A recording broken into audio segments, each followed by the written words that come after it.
All right. Let's take a breath here.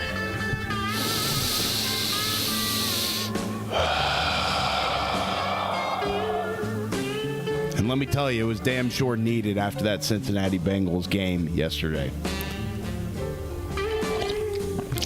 Let me tell you,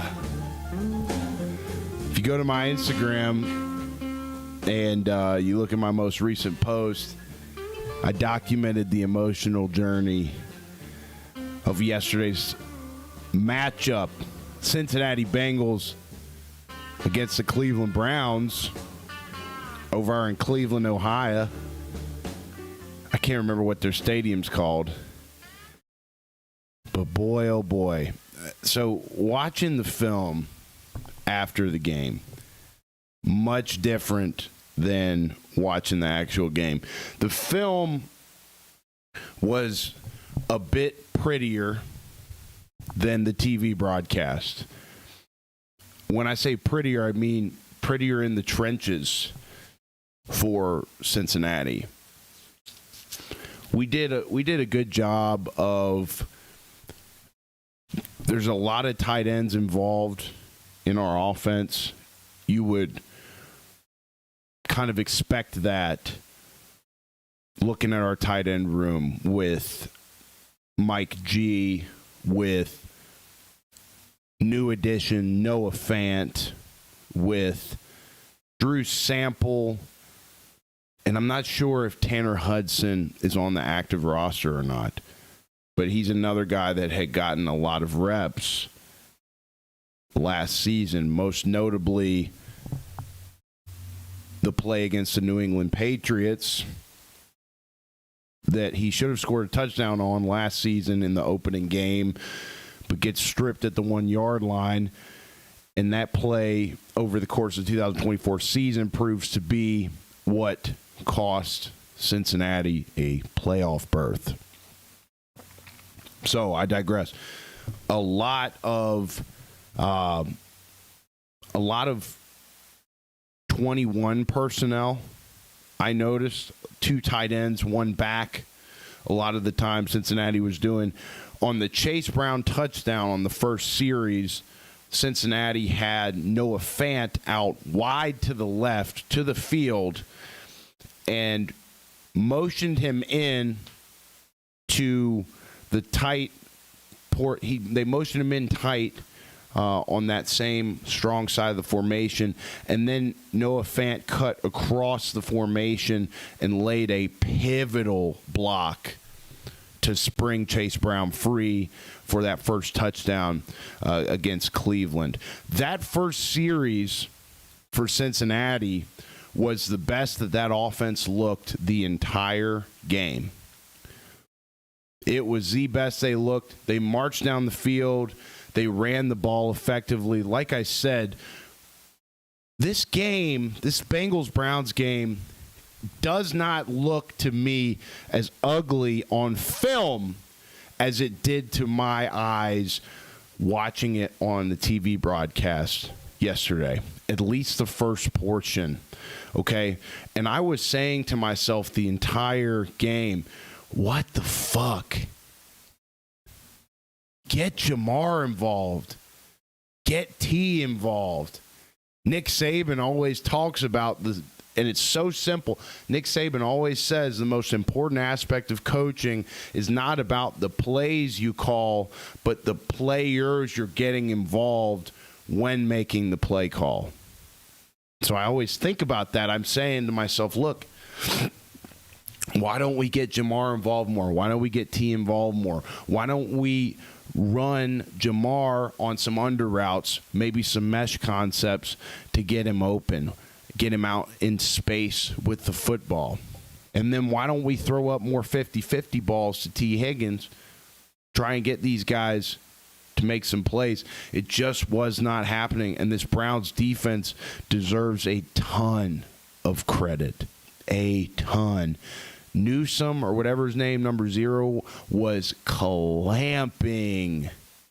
And these Browns DBs were literally pressing every play, straight man coverage, one high safety, and saying, dude, send it on us. Try it. Try go underneath on us. And I didn't realize that throughout the course of the game. But after watching the film, I'm sitting here thinking, dude, we probably couldn't have run mesh. We probably couldn't have gotten Jamar the ball in space. He has, 2 catches for 26 yards or something like that. He had a couple of there was just a beautiful breakup. I can't remember who the receiver was, who the intended receiver was on the play. Newsome, number 0. It's the first I really watched this guy play. And obviously you got Myles Garrett up front as well. Wreaking havoc. Sacked 3 plays in a row at one offensive series in the second half. So, my boy Hot Wang in the chat. What up, brother? What up, big brother? So, the deduction from this Bengals-Browns game, okay, it hurt my chest to watch it.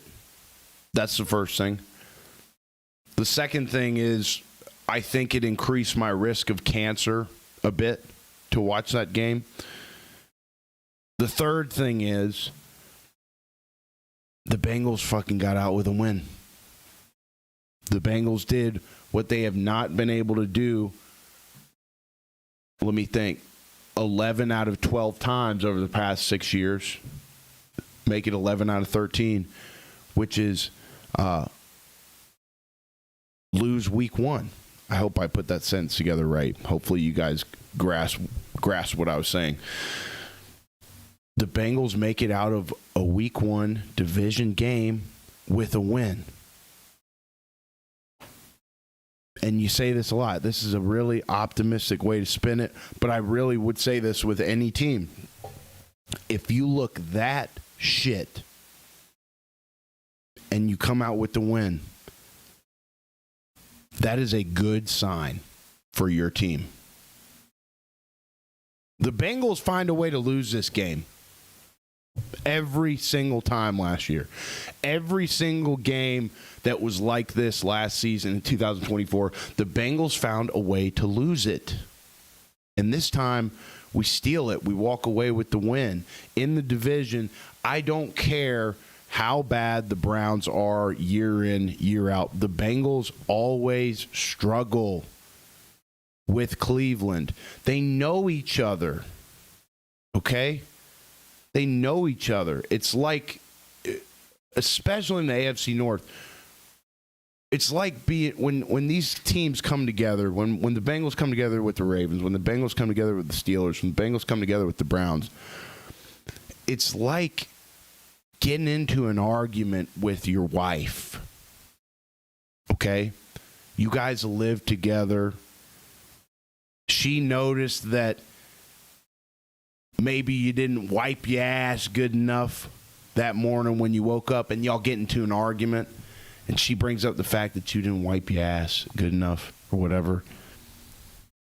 That probably wasn't the best, whatever. You guys get the point. The Browns know exactly what the Bengals are going to do. The Ravens know exactly what the Bengals are going to do. The Steelers know exactly what the Bengals are going to do. That's why these games are such battles. Growing up, I used to go to every single Kentucky football game. Okay?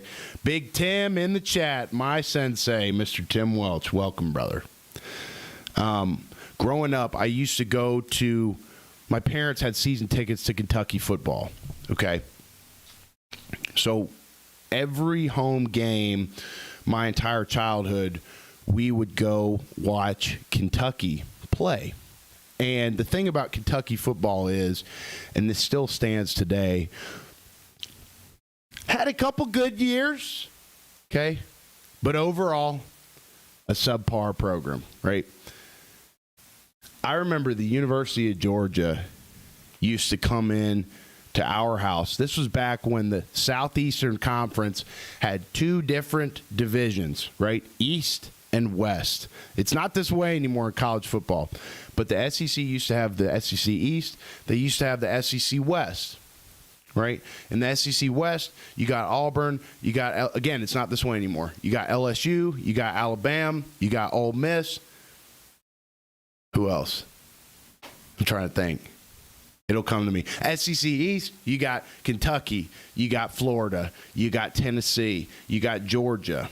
You got Vandy. And for some reason, it did not matter how good the University of Georgia was that year. Perennial program that's pretty good. It did not matter, especially when Georgia came into Commonwealth Stadium in Lexington, Kentucky. It did not matter. It was always a battle. It was always a fucking fist fight. And I remember in Kentucky, they always used to have linebackers from LaGrange, Georgia, Macon, Georgia. And so that game was personal for those guys. And so that's what I think about that Kentucky-Georgia matchup that I saw so many times throughout the course of my childhood, teenage years. Be close when it should not have been close by any means. That's what I think about when I look at the Bengals and the Cleveland Browns. On paper, you look at this Bengals team. You say, okay, best offense in the league. On paper, you look at this Browns team, probably on deck for another, 5-12 season. But it doesn't fucking matter. It's a dog fight. And again, this is just the case with the Cincinnati Bengals, right? Every time these motherfuckers play, it's going to take years off my life. It's going to cause cancer, right? And that's okay. I love these motherfuckers with all my heart. We're going to win the Super Bowl. We're going to win the Super Bowl. Hooday! My boy Naylor 80 in the chat. We found a way to win, baby. We sure did. And I was saying it earlier, Naylor. This is a game that we find a way to lose 10 times out of 10 last year. So I will repeat this one more time. When a team plays that shitty and gets the win, it is a good sign for your football team. And so going into week 2, Cincinnati opens their home season against the Jacksonville Jaguars. Listen, I just have a hard time taking the Jaguars serious in any context, year in and year out. It's a game I look at and say we're safe to win that. We're safe to start out 2-0. But it's pro football, so you really don't know.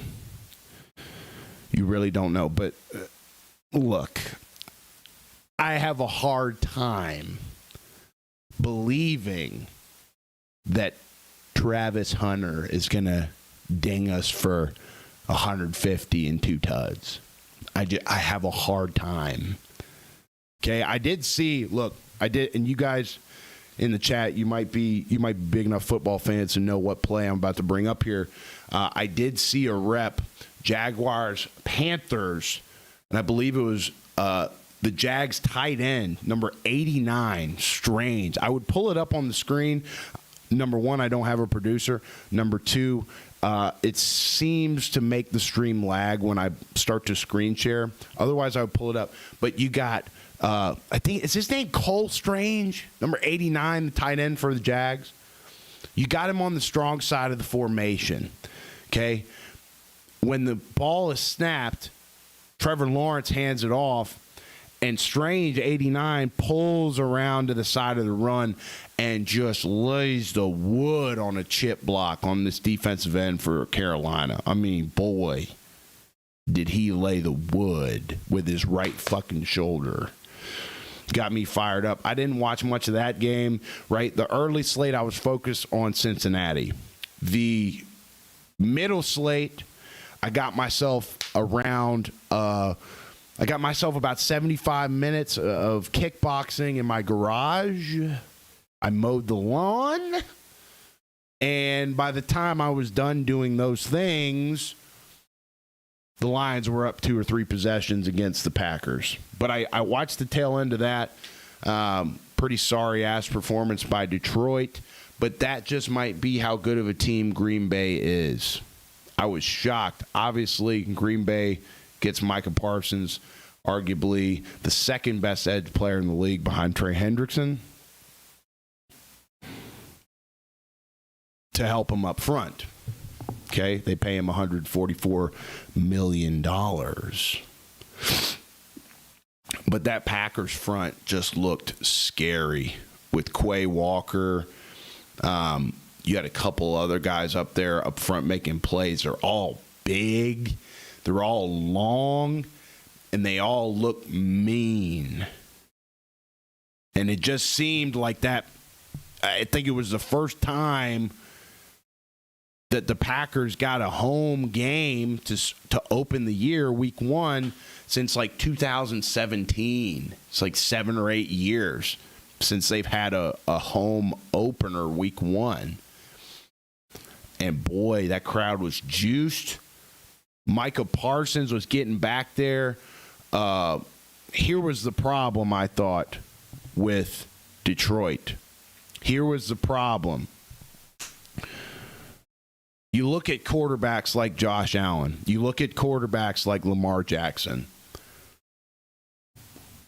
The reason these guys stand above the rest, other than Joe Burrow, and Joe Burrow is able to do this too, I know in my heart.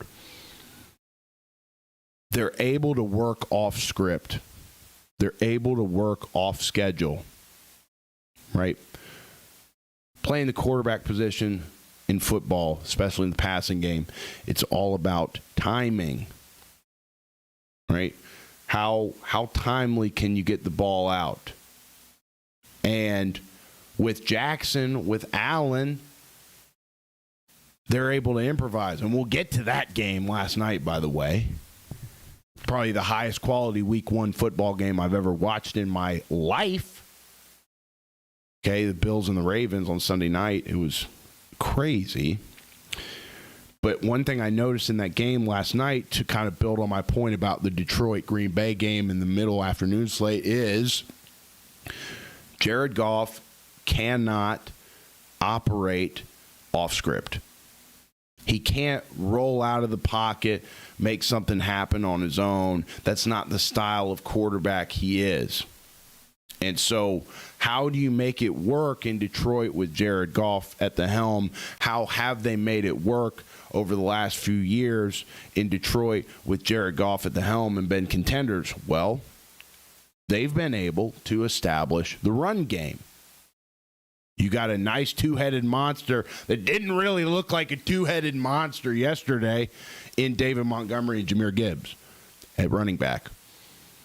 So the problem, and this is how other teams I expect in the NFC North and elsewhere to game plan for Detroit going here forward, is you have to dominate in the run game defensively. Because if you shut down the run game, and I'm lagging. Come on back. There we go.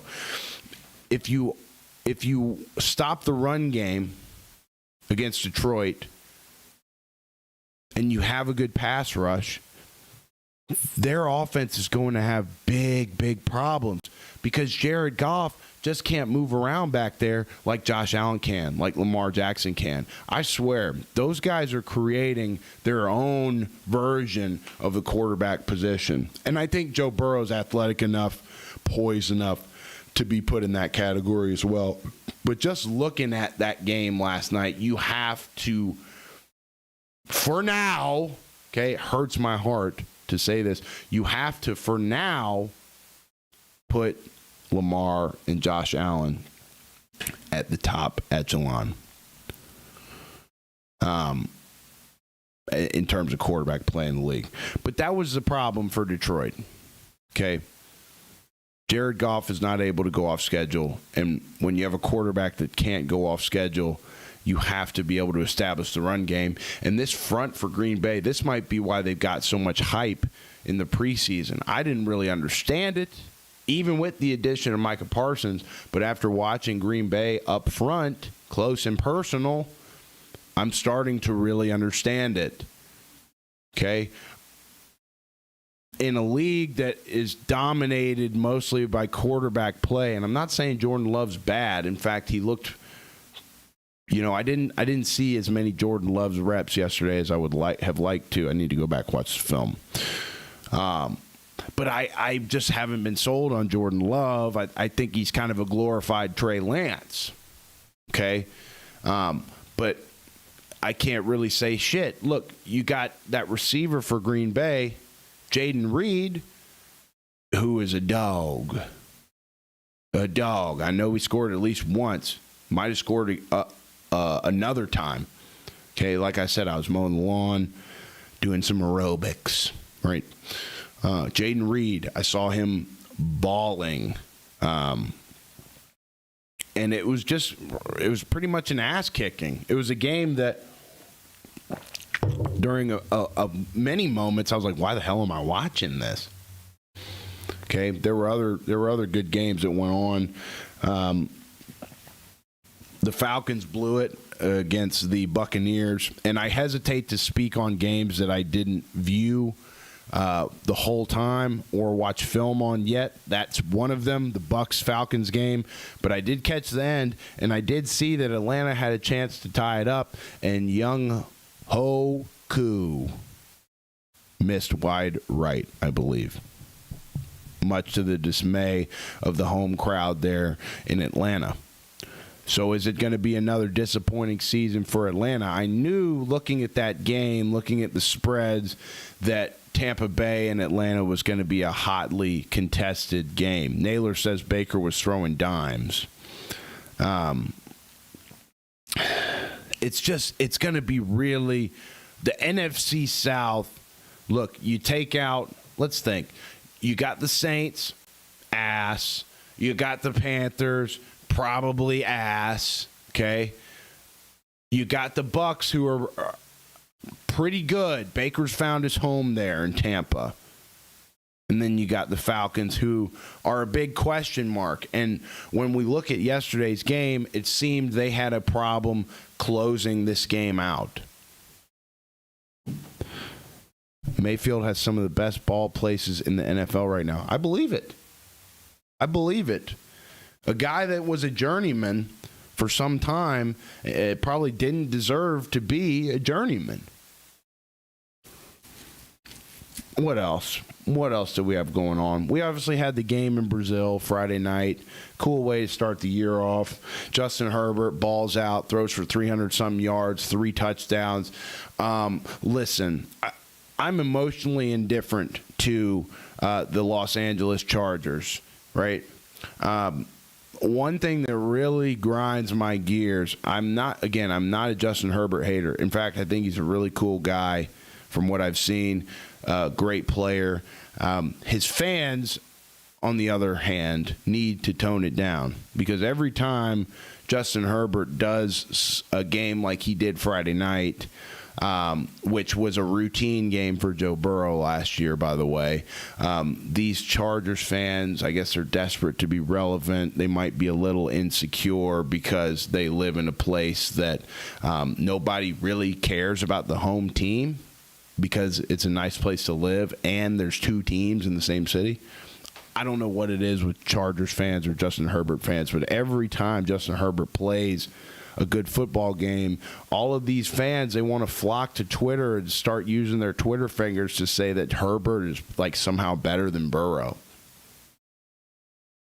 So that's my grievance. He did ball out, though. He did ball out. It's funny, I had a lady over to the crib that night, and the game had just ended. She's like, who won? Like, what happened in the game? And I was like, Justin Herbert, he played great. And she was like, wow, why are you saying it like that? And I had to like explain that whole thing I just explained to y'all to some girl that like doesn't know football at all.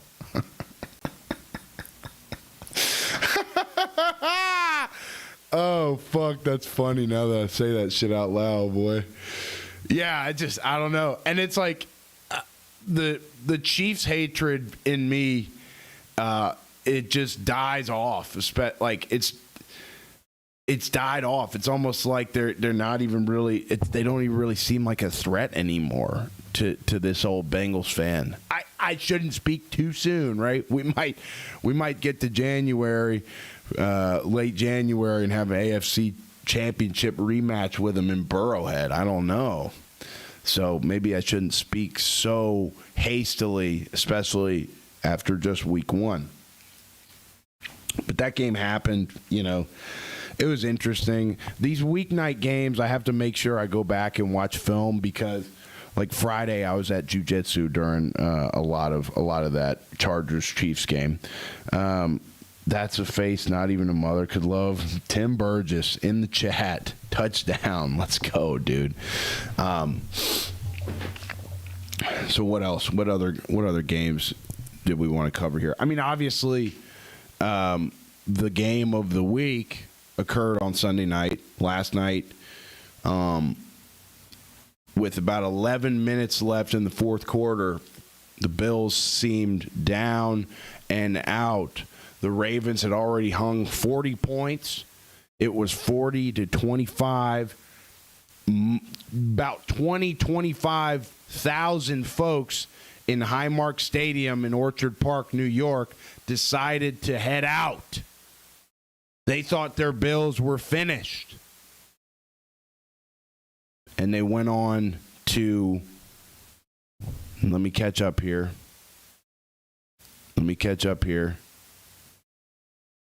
This goddamn streaming software, brother. Come on in, man. I know you guys can still hear me. The video's catching up. Here we go. We're good. Buffalo drives down. They get in the red zone. Josh Allen hurls it up. It's tipped by one of their tight ends. I don't think it was Dalton Kincaid or Dalton Knox. Maybe their third tight end. Maybe it was Hawes, who Josh Allen completed a beautiful ball to. Josh Allen, I mentioned this earlier. I've never seen a week one game with that much quality in my life. I've never seen two teams that looked in December, January form on the first night of the season. I've never seen that. The way Baltimore was running to the football on defense and stinging, and you get all these hats to the football every play. It looked like Baltimore, it felt like Baltimore for 3.5 quarters put in a dominating performance. It felt like Buffalo was just getting domed. Looking like what does Tim say? Dude needs to get off the gear. Come on, man. Come on, brother. It looked like Buffalo was just getting their ass beat. But I guess you ain't down and out with this guy at quarterback. You got these pieces on offense who aren't necessarily like superstars. James Cook, superstar, okay? Keon Coleman could be a superstar very soon based on the game he played last night. Khalil Shakir, not really, your average Pro Bowler. Dalton Knox, locally loved in Buffalo.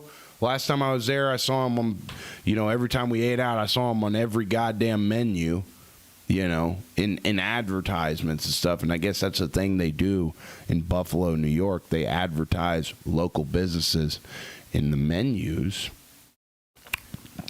And then you got Dalton Kincaid, who all the local Buffalo women think is the most handsome guy on the team, much to the surprise of this perennial Josh Allen watcher.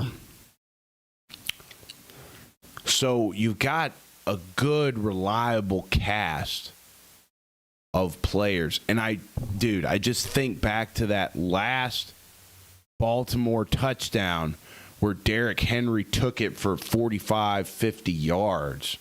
The play before that was a complete broken play. And this is exactly, you guys, if you're in the chat right now, you probably watch football, you probably know exactly what play I'm about to mention. but it was the play where Lamar dropped back. He had two guys pressuring him. He runs backwards. He runs around a bit more. He evades traffic and ends up hitting for like 25, 30 yards on a play that should have been doomed for about negative 15, negative 20. And this is what I'm talking about, this quarterback's ability to operate off script, off schedule. In that case, Baltimore's run game had been humming the entire time. The way that Baltimore uses their tackles to pull around and wall off the edge guy, or the way Tyler Linderbaum, the center, is able to get his hands on guys first consistently, even though he's got to snap the ball, and then wall up to the linebacker. The way that that the Baltimore Ravens block is truly a marvel. Their blocking is truly a marvel. I did see one bad rep from the right guard on the broken play that I just mentioned, 77. I think his last name's Stanley. Is it Ronnie Stanley? It is nice to watch Baltimore lose, Naylor. I will say that.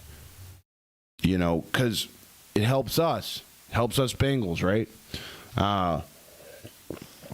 Hey, pup. Come here, pup. Come here, pup. My dog always walks in the room when we're shooting, and he always seems to know when a camera's on, because normally he'll hop up in my lap. Hello, dog. Come here. He's like, nope, not doing it. So where was I? Baltimore's blocking, this beautiful thing to watch. And then you got the sequence that equated to the comeback. If you're a Ravens fan, I mean, shit. I saw somebody say this earlier, and I echo this sentiment. I'd rather have that ugly-ass Bengals win, obviously, than that beautiful loss that Baltimore had to take. Both 1 point differential in the game.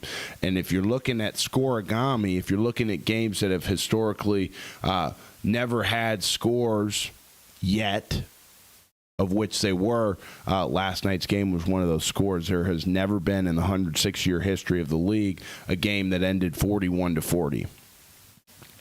With that being said, what led to this comeback? Or would you call it a collapse on Baltimore's end?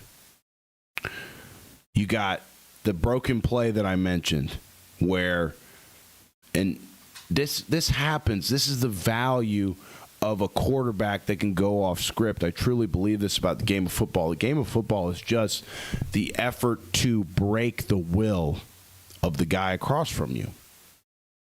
And when you have a quarterback where you got pass rushers getting back there, you feel like you've got him bottled up, and then he Houdinis his way out of it, and you lose a play where you could have had a negative play, tackle for loss on defense. And then on top of that, he runs for another 20, 25, 30. It's a bad deal, bro. That demoralizes that motherfucking crew on that side of the ball bad. And you saw that. You saw how demoralized Buffalo's defense was on the very next play. They handed to Derrick Henry. He takes it 45 yards to the house for his second or third touchdown. He either had two or had three. I don't have the stat line in front of me. And it looked like the Bills' backs were just broken. It looked like they were done. They were down. They were out. That was probably the moment where 25 fans left. And 25,000 apparently fans left in Highmark Stadium. Okay? Then Buffalo drives down. They get in the red zone. Josh Allen hurls it up. Kind of a lucky play, but guess what? When the football gods are on your side, it doesn't matter. One of the white tight ends that they have got their paws on it. Ball goes up in the air. Keon Coleman slides and takes that bitch for a touchdown right there in the end zone. All of a sudden, it's 40-32. And then you got the best running back in the game, arguably one of the most reliable running backs in the game, in Derrick Henry, gets the football in the ensuing series, and Ed Oliver, who looked like he made the Pro Bowl just off of this game, just off of this Week 1 game, sticks his fist in Derrick Henry's little fortress holding the football there, arm fortress, pokes the ball out. All of a sudden, Buffalo's got it back. They take it down again. Josh Allen jumps up, reaches over, touchdown. They go for 2. They don't get it. It's 40-38. I believe Buffalo still had all 3 of their timeouts at that point, and they get the 3 and out. If Baltimore just could have converted 1 first down, you're probably looking at the game being over, but they could not. And then, I believe it was an out route to Josh Palmer. They complete to get into field goal range, I think. There's a big throw to Josh Palmer, and then Keon Coleman got his paws on the football. And Jair Alexander was the one who got beat, the new addition that came over from Green Bay, played his college football at Louisville. I remember my Samford University Bulldogs, my alma mater, we went to play the University of Louisville my freshman year. And they had Lamar and Jair Alexander. And Jair Alexander, for a long time, has been an incredible player. I remember seeing him at the field level returning punts, thinking, thank God I'm not on this punt team, having to run down there and tackle this light-skinned guy with the blue eyes. That was really sus. But Jair Alexander didn't play optimally last night. And, in fact, I believe he made a tackle late in the game on Keon Coleman that he should not have made. I believe he should have let Keon Coleman score the touchdown. Then Baltimore gets the ball back. They have a chance to go down and finish the game on offense. Because this was the type of game, this Sunday night game, was the type of game that the guy with the ball last was the guy that was going to win, and that guy was Josh Allen, and the Bills win. They run the clock out, and the one of the most marvelous aspects of this whole thing was that Matt Prater was signed last week, I believe. He was actually out here in Arizona, where I sit, working out at local high school fields. And he just got to Buffalo like 48 hours ago. And they didn't have any timeouts. And they run a play with about 29 seconds left on the clock. Clock's running. And the field goal team runs out there. And I'm kind of watching time tick off the clock thinking, dude, are they going to get set in time? Like, what are we... It was like one of those moments where, like, you're watching the clock tick off, you're watching these guys kind of trot out there, and you're thinking, like, are they going to get this motherfucker off? But, you know, Prater looked like it was just another kick. Looked like it was just an extra point, you know, and he trots out there. They snap it in time, kick it right through the uprights as time expires. Buffalo wins. Probably the best Week 1 game, highest quality Week 1 game I've ever seen in my life. These two teams were ready. So it's hard to even look. I believe Cincinnati, we've got the best offense out there. I believe Cincinnati, our defense has gotten better. It's really hard at this juncture, based on what I saw yesterday and last night, to put Cincinnati in the same echelon as Baltimore and Buffalo right now. It's really hard. I'm sure if we're serious about making a playoff run, we're going to have to face Buffalo. We're going to have to face one of these teams. We're going to have to face at least one of these teams, if not both of these teams. Hopefully one of those teams knocks the other out, so we only have to face one of them. But if we, the Cincinnati Bengals, are serious about making a run, we're going to have to beat one of these teams late in the year. God forbid we have to beat both of them. That would suck. But who the fuck knows, right? It's just hard, based on what I saw, to put Cincinnati in the same echelon as those two teams right now. Again, I'm sure time will tell a different story. But goddamn, what a week. I mean, here's what we're going to do The rest of and we obviously got to face the Ravens twice during the year.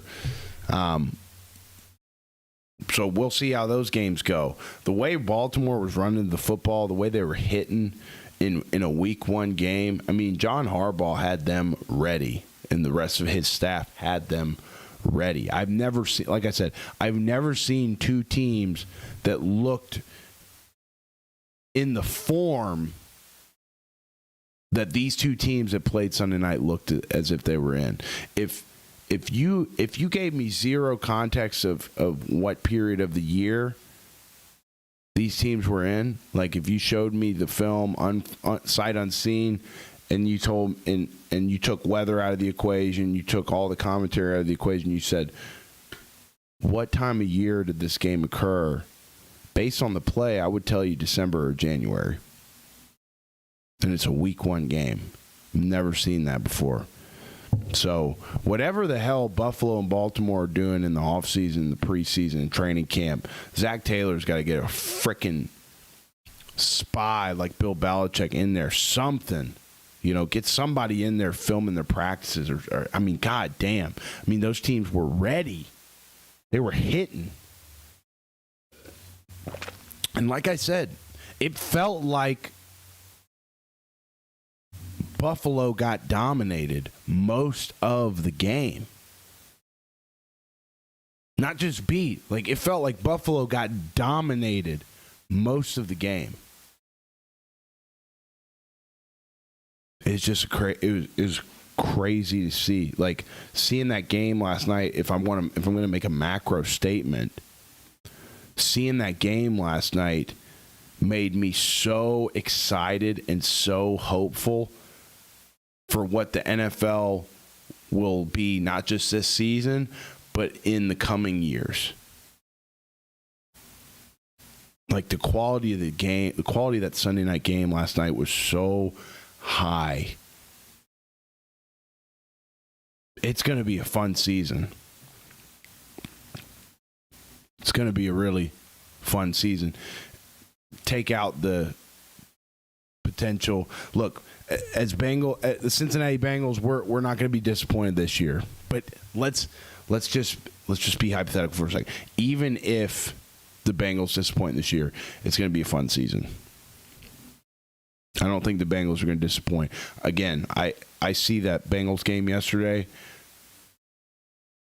The fact that we squeezed out a win, last year's team doesn't do that. And again, I'll make the same statement I made 20, 30 minutes ago. Anytime your team plays shitty and squeaks out a win, that is a good sign for your football team. My 8U kids, my Pop Warner kids, we played on Saturday. Kids were fucking sleeping. These motherfuckers pissed me off so bad. They were sleeping. And we still won by 3 possessions. So you can kind of look at it two ways. The first way you can look at it is positive. You could say, well, we played like shit and we still won. Or you can look at it negative. And this is really more from the lens of my 8U kids, maybe not as much as the Cincinnati Bengals, but maybe so. The negative lens is, well, these guys played like shit. They got out with a win. So that kind of subconsciously, mentally reaffirms to them that, oh, I can get away with playing like shit and we can still win. And that's, if your team's in that kind of mental place, and again, I'm coaching little kids, so it's kind of hard to reaffirm the focus, reaffirm all this stuff sometimes. We're just going to have to see where it goes. With the Bengals, it's grown men. I expect professional football players to not have that attitude, but some might, where they say, I played like shit today, but, we got the dub, so I guess I'll do the same thing next week. No. That's not what we want. We want to keep getting better and better and better. And I think that's what the sport of that's really why I love the sport of football so much is it's not about the team across from you. I know that sounds counterintuitive. In football, and I mentioned it earlier, Your goal in football is to make the guy across from you quit. How do I make the guy across from me quit? If I'm worried about the guy across from me, if I'm worried about beating him specifically, and we got a bot in the chat spamming, fuck out of here. I need a mod or something so I can kick people like that out. The game of football, look, it's... This motherfucker threw me off my whole spiel. I was on to something, damn it. Get this motherfucking bot out of the chat. Somebody, I need a mod. If I'm worried about I need to beat you, I lose some of my power. If I say to myself, look, what can I do every day to be the best version of myself? The guy across from you is just a means for you to demonstrate the work you know you've put in.